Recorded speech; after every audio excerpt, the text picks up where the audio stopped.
MegaPodTastic.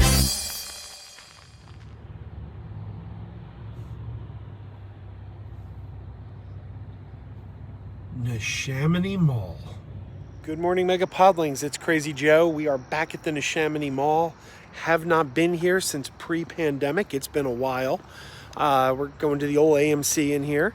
And I have a love-hate relationship with this AMC. The hate comes from the fact that of all the local movie theaters, this is the farthest away local theater from my house. It's within 30 minutes, but it's a bit of a drive to get here. The love part comes from the fact that it's a much nicer theater. It's got much better seating, bigger auditoriums, more modern auditoriums. It's a nicer place to see a movie. There is an AMC 5 minutes away from my house, though, so for convenience, I would rather go to that theater, but the movie I'm seeing is not playing there. We are here to see The Eyes of Tammy Faye, the story of the Jim and Tammy Faye Bakker, which looks like it should be an interesting movie. Obviously, I lived through those times, but I was quite young, so while I kind of sort of knew something was going on with these guys, they were always on TV. I didn't really know what it was, so I'm looking forward to seeing this, checking it out. Let's go. Let's head in, check this out.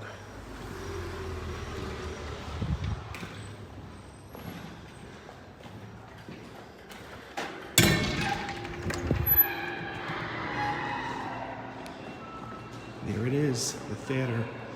Used to come here quite often pre-pandemic, but this is my first time here post-pandemic, and I'm gonna have to stop shooting in a second because my tickets are on the phone.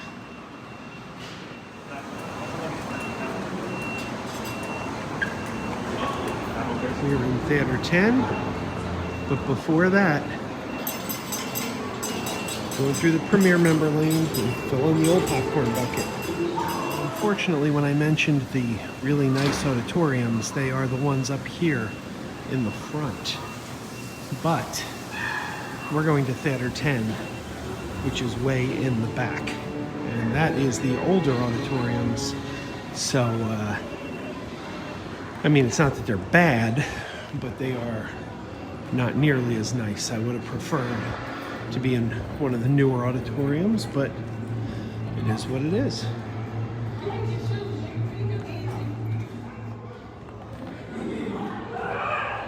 Theater 10 is that way. But let's first see if we can find the movie poster. I haven't seen it yet.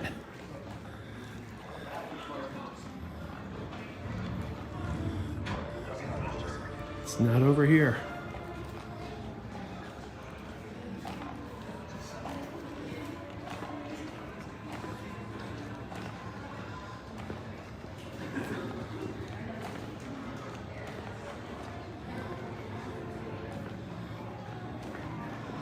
Not over here either.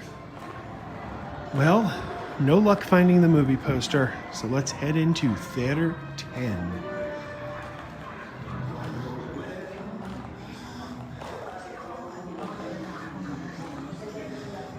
Now don't get confused. That is not Theater 10. That is the ladies' room. This is Theater 10 over here. Don't get confused and go in the ladies' room. This is it. Unfortunately, when I mentioned the nicer seats and nicer auditoriums, this is not one of those auditoriums. This is unfortunately one of the older, crappier ones. But there are some very nice ones in here. Just not Theater 10. The Eyes of Tammy Faye tells the story of Jim and Tammy Faye Bakker. Now, if you're younger, you may not know who they were. They were preachers who came on your TV just about every day back in the 80s. I lived through it. I remember them being on. I remember a lot of this stuff, but I never knew the details because I was old enough to be aware that they were on TV. I was old enough to be aware something was happening. I was old enough to be aware there were scandals, but I was young enough that I didn't really care and didn't follow the details. So as an adult, finding out kind of what went on there is fascinating to me. You see, back in those days, to those of you who are younger, you may not remember this, obviously, but there was a time when there was a much limited number of television stations. In the Philadelphia area here, the days before cable, we had something like, what was it, 3, 6, 10, 12, about 5 or 6 stations to choose from. That's all you had. So on a summer day, you're off from school, you had a very limited list of channels to choose from. And these guys, Jim and Tammy Faye Bakker, would come on every day at, roughly around 11 o'clock, 12 noon, somewhere around there. And they always kind of came on a TV station that was showing the kind of shows a kid home from school would want to see. Shows like, your G.I. Joe cartoons, your Transformer cartoons, reruns of the Brady Bunch and the Munsters, which were quite big with us as kids. So you'd be sitting in the morning watching a string of shows you liked, and then suddenly these two preachers would come on. And whether you were interested or not, you may have ended up kind of catching them because there wasn't much else on. Like, I don't think there was much else to watch in those days. So they kind of became background noise. Like, you weren't really watching, but they were on, and you were maybe on the floor playing with your G.I. Joes, waiting for their show to end because something else good came on after. And you were like, oh, I don't leave the TV on. We're going to sit here and play G.I. Joe. So maybe you weren't sitting there zeroed in, but they kind of became background ambient noise. And you couldn't miss them. They were on TV daily, all the time, at a time when you didn't have many TV choices. This is the kids' perspective. I can't give you the adults' perspective of them in the 80s because I wasn't there as an adult. I wasn't there as an adult. So you didn't, like, at that age, and I was in grade school, I didn't really understand what was going on. I knew these two people would come on. They were very religious. They would talk about, Jesus and give them money for this and that and the other thing. And then one day we hear there's a scandal, and then Jim Bakker went to prison. But you didn't really, if you're me and you didn't care that much, you didn't really know what happened there. You were like, oh, I don't care. I don't really watch them anyway. They're just kind of on. So this, as an adult, finding out like all the scandals behind everything is fascinating. And it would seem, depending on how factual this movie is, and I don't know. I just talked the other day about movies that purport to be true stories, that purport to be docudramas, but they're highly fictionalized, and it kind of annoying because you can't tell what really happened. And I don't know the facts enough to know how true to life this movie is.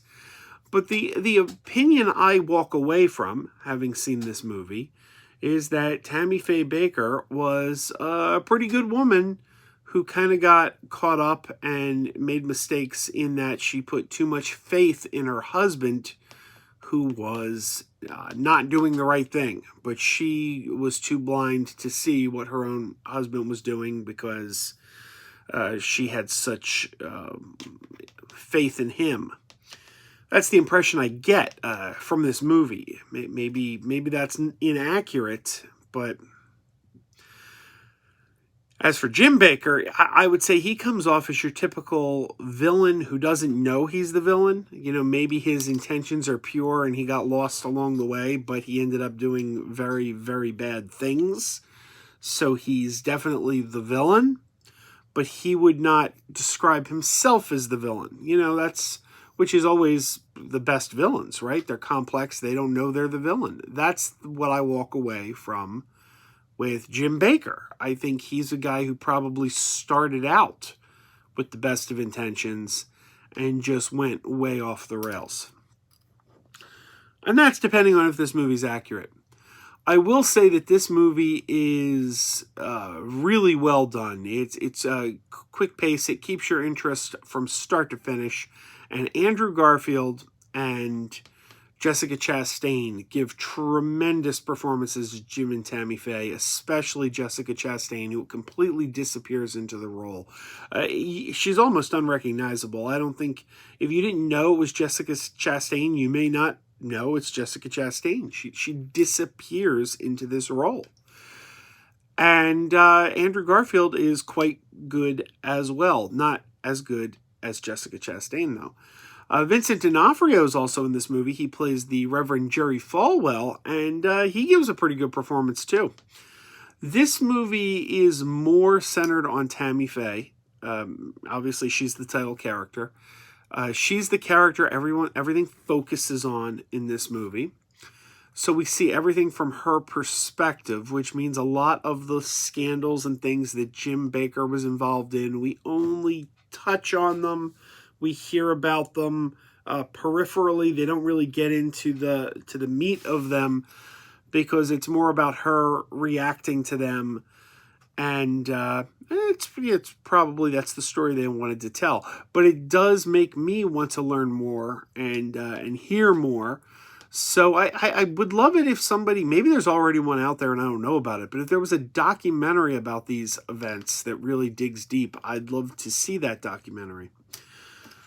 But ultimately, I highly recommend Eyes of Tammy Faye. I think there's some great performances here, and it tells a story that I was only peripherally aware of at the time, despite the fact that I lived through it and was, it was playing out on my television as I sat on the floor in front of the TV playing with G.I. Joes and Transformers, but not tuned in, not paying attention. So this whole story, this whole drama was happening, and I just wasn't tuned into it. And it's an interesting story. So I like this movie. I think this is a pretty good movie. And I think Jessica Chastain is probably going to get an Oscar nomination for this, and it'll probably be well-deserved. And I recommend it. I say check this out. This is a movie that I don't know how well it's going to do because it's not really being highly publicized. I haven't seen a lot of commercials for it. And my theater was empty. It was me and two other people in the entire theater. Just me and two other people. 3 people in the entire theater. I know my friend George went and saw this. And he mentioned his theater was pretty empty too. So, I guess with your Shang-Chi's out right now, fantastic movie. This is a movie that's going to have limited appeal to begin with. It's probably going to be mainly older audiences who remember Jim and Tammy Faye Bakker. Millennials may be like, I don't know who the heck they are. Why am I going to go see that? So right there, you've already got some limited interest in this, but then on top of that, I don't think it's being well publicized. I haven't seen a single commercial for this, and the only trailer I saw for it, I saw online. I didn't see a trailer in front of another movie, so I'm not sure that there's a good awareness of this film for the general public. In any event, I hope people see it because it's a good movie, and I hope Jessica Chastain does get some nominations when award season comes on because, frankly, she earned them. I'm recommending this. Check it out. Everybody keep wearing those pajamas. Keep wearing those pajamas with the plastic feet. Keep wearing those pajamas. Tell everyone you meet. Keep wearing those pajamas with the back door flap. Keep wearing those pajamas. Don't open, it's a trap. Oh no, it's a trap. Some people call them PJs, some people call them jammies. They can come embroidered with big money and no whammies. They can have 100 tiny commander Adamas, but no matter how they look, just keep on wearing those pajamas. Keep on wearing those pajamas. Keep wearing those pajamas. I know we're having fun. Keep wearing those pajamas. And now the song is done.